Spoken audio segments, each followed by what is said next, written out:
Pemirsa, diduga supir mengantuk sebuah ambulans yang membawa pasien pasca melahirkan di Lamongan, Jawa Timur mengalami kecelakaan tunggal hingga terjun ke sawah berlumpur. Beruntung pasien beserta bayinya selamat. Sawah ini supir ngantuk. Kecelakaan yang viral di media sosial ini terjadi di Jalan Raya Penghubung Kecamatan Modo dan Kedung Piring, Lamongan, Jawa Timur. Sebuah mobil ambulan desa terlihat berada di tengah sawah yang berlumpur. Diduga kecelakaan tunggal ini terjadi akibat sopir ambulan mengantuk saat berkendara sehingga ambulan dikendarainya keluar dari jalan raya dan masuk ke dalam sawah. Ambulan membawa 2 orang dewasa dan seorang bayi yang baru dilahirkan. Tiganya warga desa Sido Binangun, Kedung Piring, Rahayu. 12.20 Pak. Sampai 12.20. Masyarakat menghubung kita 12.20. Itu habis lahiran ya? Iya, habis lahiran. Itu supir kenapa dan diduga ngantuk atau gimana? Informasinya mengantuk Pak.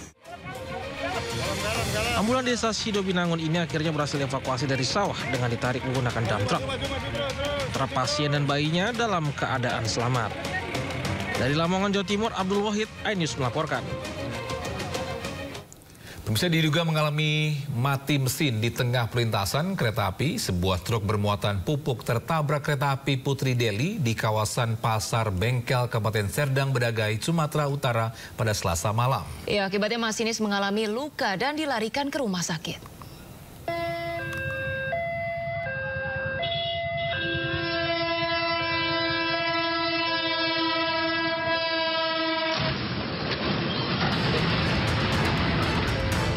Inilah detik-detik peristiwa menegangkan ketika kereta api Putri Deli datang sambil membunyikan suara klakson panjang dan menabrak truk, hingga terdengar benturan keras saat tabrakan terjadi.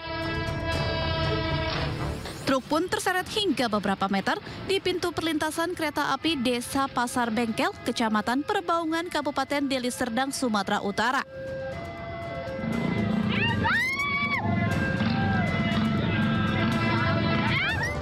Warga yang melihat peristiwa ini pun berteriak histeris. Kecelakaan terjadi sekitar pukul 9 malam. Truk bermuatan pupuk datang dari Medan menuju Tebing Tinggi mengalami kerusakan saat di perlintasan kereta api. Namun truk tersebut ditinggalkan begitu saja oleh sopir dan kernetnya. Akibat kejadian ini, petugas masinis dan asisten masinis mengalami luka di bagian kaki karena terjepit dan langsung dibawa ke Rumah Sakit Sultan Sulaiman Rampah untuk mendapatkan perawatan medis. Sementara 317 penumpang selamat. Kecelakaan di perlintasan kereta api itu berawal mobil truk dari Medan menuju Tebing menabrak pintu palang. Jadi untuk sekarang ini untuk supir melarikan diri. Jadi untuk mobil sekarang ini masih dievakuasi karena masih lengket di badan jalan kereta api, jadi belum bisa melakukan perjalanan. Peristiwa kecelakaan ini menyebabkan arus lalu lintas di sekitar kejadian lumpuh total. Beberapa jadwal perjalanan kereta pun dibatalkan.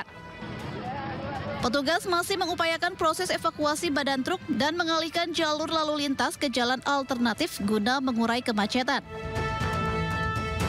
Dari Serdang Bedagai, Sumatera Utara, Wahyu Rustandi, iNews melaporkan. Pemirsa, minibus berpenumpang 6 orang ludes terbakar di kawasan Senayan, Jakarta. Diduga api berasal dari kebocoran oli yang menyambar ke mesin mobil.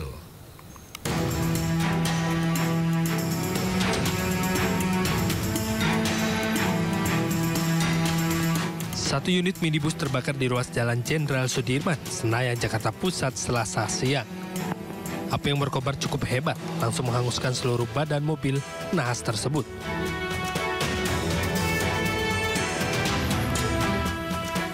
Peristiwa berawal saat minibus yang membawa sejumlah karyawan restoran melaju kencang dari arah Senayan menuju Semanggi.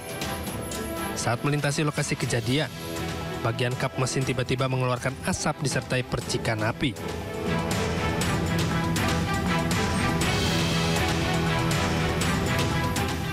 Sadar adanya percikan api, sang pengemudi langsung menepikan kendaraannya dan keluar bersama para penumpangnya. Dugaan sementara api berasal dari kebocoran oli yang menyebar ke bagian mesin mobil.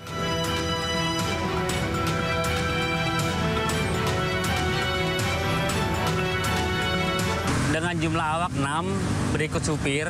Alhamdulillah tidak ada korban. Itu dugaan penyebabnya itu dari kebocoran oli persneling. Petugas damkar yang tiba di lokasi langsung berusaha memadamkan api.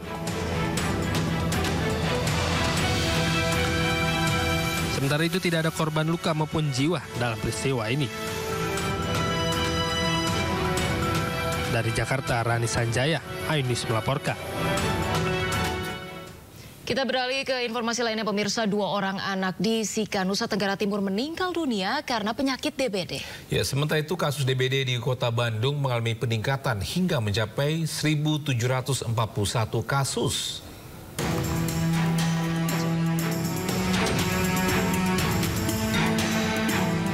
Sejak awal Maret hingga saat ini terdapat 62 kasus DBD yang menyerang anak-anak di Sika, Nusa Tenggara Timur. 2 kasus diantaranya meninggal dunia. Kasus ini mengalami peningkatan dari bulan sebelumnya. Pada Februari 2024 terdapat 56 kasus DBD. Umumnya penyakit DBD di Sika menyerang bayi dan balita. Kasus yang meningkat membuat ruang rawat inap khusus anak penuh.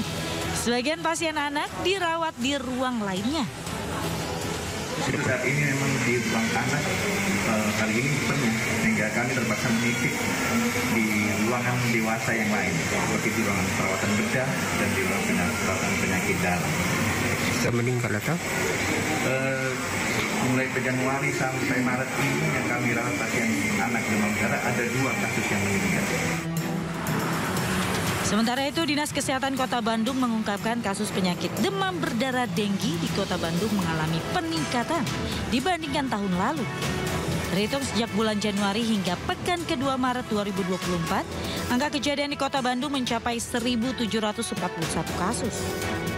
Hal ini disebabkan fenomena El Nino beberapa waktu lalu. Selama musim kemarau, nyamuk Aedes aegypti tetap bertelur dan menempelkan telurnya di dinding permukaan air yang surut. Memasuki musim penghujan, telur nyamuk yang bertahan lebih dari 1 tahun tersebut terendam air kemudian menetas. Jadi memang ada peningkatan kasus jika dibandingkan dengan tahun 2023 kemarin. Wilayah mana paling besar? Kalau wilayah paling besar nanti saya harus cek lagi ya, soalnya saya nggak hafal per kecamatan atau kelurahannya. Diimbau kepada masyarakat untuk terus menerapkan program 3M agar nyamuk Aedes aegypti tidak berkembang biak. Tim Liputan iNews melaporkan. Ya pemirsa, meski Lebaran masih beberapa pekan lagi, warga sudah ramai mengantri di layanan penukaran uang baru.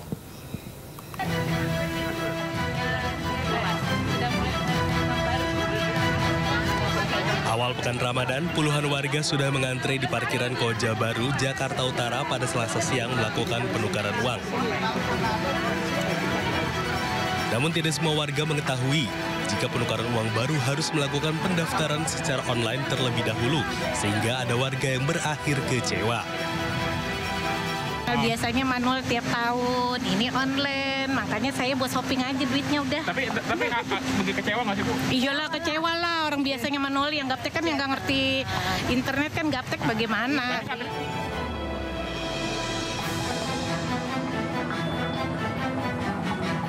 Sementara itu di Pasar Palmerah, Tanah Abang, Jakarta Pusat, ratusan warga juga nampak mengantre di layanan penukaran uang baru yang disediakan Bank Indonesia.